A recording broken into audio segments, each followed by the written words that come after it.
Boa tarde.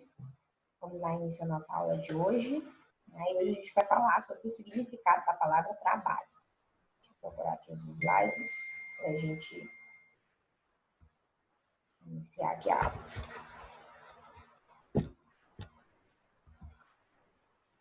Um minuto.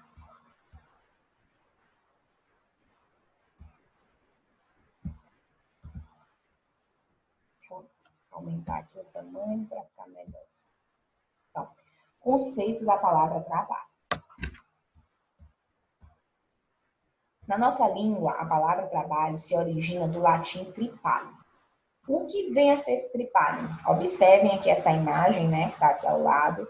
Aí já vai dar para vocês terem uma certa noção que era algo relacionado a castigo, a coisas ruins, né, algo ruim. Então, tratava-se de uma espécie de tripé formado por 3 estacas cravadas no chão, onde eram supliciados os escravos. Então, era uma forma de se castigar os escravos naquela época. Assim, derivou-se o verbo tripaliare ou trepaliare, que significava inicialmente torturar alguém no tripalho, o que fazia do trabalhador um carrasco. Então, prestem atenção na distorção dos valores, né? O que acontecia? Esse tripalho era um local onde os escravos eram levados e eram castigados. Ou para servir de exemplo, ou porque eles estavam na época se recusando a fazer os trabalhos que eram trabalhos braçais, que exigiam muito, tá? Eles não tinham alimentação correta, eles não tinham acesso à água no momento que eles queriam. Então, a palavra está dizendo trabalho escravo. Então, era uma forma de se castigar. Alguns ficavam amarrados, né, nesses tripés e outros acabavam sendo até queimados vivos.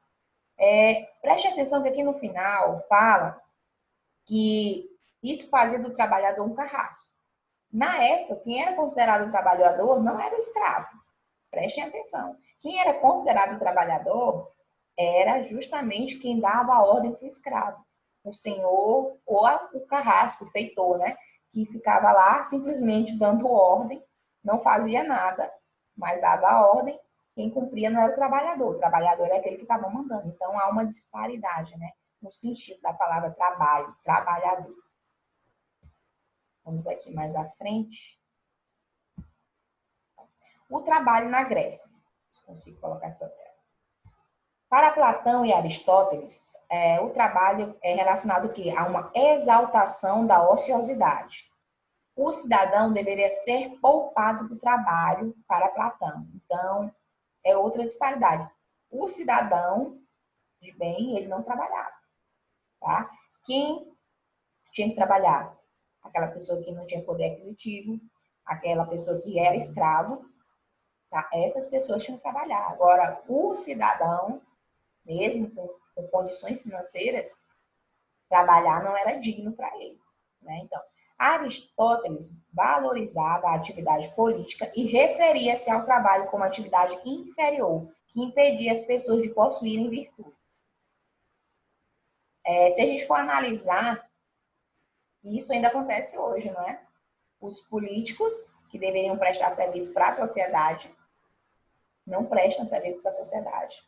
Querem simplesmente usufruir do trabalho de quem realmente põe a mão na massa de verdade. Os nossos representantes muitas vezes nos causam vergonha porque trabalhar, eles não trabalham. A sua grande maioria. Não vamos também dizer que todos são assim, mas a grande maioria não exerce a sua função da maneira correta.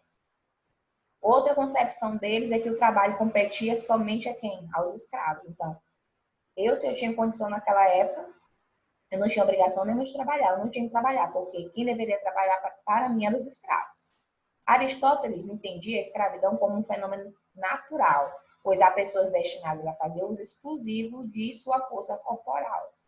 Então, ser escravo naquela época para eles era um conceito natural. Agora, até que ponto? Até que ponto que eles não fossem escravos, né? Que eles tivessem os escravos para fazer os serviços para eles. O escravo jamais estaria apto para as descobertas, para os inventos. Então, o escravo só servia para prestar serviço, tá? Para os senhores. Fazer aquilo que os senhores não tinham coragem de fazer. Essa conotação dada ao trabalho foi utilizada no início do século XV. Então, depois ela passa do sentido de sofrer para o sentido de laborar e de obrar. Então, lá pelo século XV é que se muda essa visão de que trabalho é algo que seja de função só de quem é escravo. A sociedade passa a entender que qualquer pessoa pode desenvolver um trabalho, tá? Que o trabalho não é algo pejorativo, muito pelo contrário. Aí existe aqui o que é que a gente vai focar principalmente na nossa aula de hoje, em dois tipos de trabalho, que é o trabalho intelectual e o trabalho físico. Então, o trabalho físico é aquele que a gente consegue ver naquele momento, aquele que é palpável. A gente vê a pessoa ali capinando, a gente vê a pessoa digitando, a gente vê a pessoa dirigindo. E isso vai depender da profissão que aquela pessoa exerce, mas é algo que eu posso vislumbrar, eu estou vendo naquele momento. Já o trabalho intelectual é aquele que projeta um determinado fim. Então, eu penso o que eu estou pensando, muitas vezes eu posso colocar em prática, mas geralmente eu espero que outras pessoas coloquem em prática o meu pensamento. No caso de professores, os professores preparam as aulas, pensam, mas eles colocam aquela aula em prática. Algumas vezes acontece que o professor prepara uma atividade para o aluno. Quem vai colocar em prática a atividade já não é mais o professor, tá? Vai ser o aluno. E o professor vai fazer a correção para ver se está certa ou não a atividade que aquele aluno fez. Outro exemplo que eu trouxe aqui para vocês de trabalho intelectual e físico. Na construção civil, os engenheiros projetam, que é quem faz o projeto? O engenheiro civil ou o arquiteto, né? Então, esse é considerado um trabalho intelectual. Ele raciocinou, ele pensou como é que vai ser montar toda aquela casa, aquele prédio, aquele depósito, qualquer tipo de construção, aquela praça, né? Então, só que quem vai executar, quem vai fazer o trabalho físico, não vai ser ele. Vai ser o quê? Os pedreiros. Ele vai contratar, ou então a empresa vai contratar os pedreiros que vão levantar, né? Fazer a construção daquilo que foi imaginado.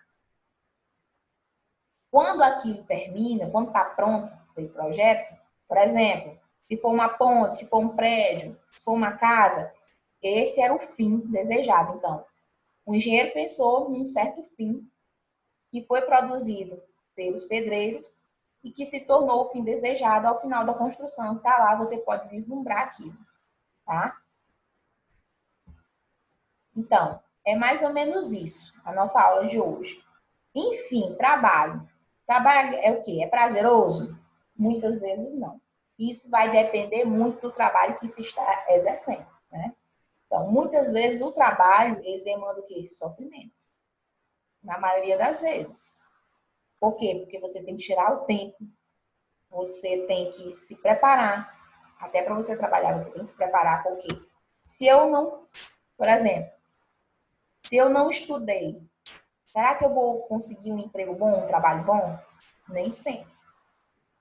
Tá? Agora, quando eu estudo, eu tenho uma possibilidade maior de ter um emprego melhor. Tá? Por conta da questão do meu currículo, dos cursos, ou de qualquer coisa que eu tenha feito que me ajude a ter um emprego melhor. Só que isso também é um pouco relativo, mas contribui sim.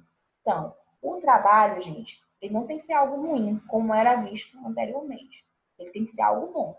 Agora, o tipo de trabalho que eu vou exercer vai depender muito da minha posição, do meu status, daquilo que eu estudei, daquilo que eu tenho preparado para que eu possa exercer. Então, um trabalho mais pesado demanda o quê? Uma mão de obra que, infelizmente, não se preparou tanto. E um trabalho menos pesado vai ficar para aquelas pessoas que tiveram uma possibilidade melhor de estudo. Tá certo?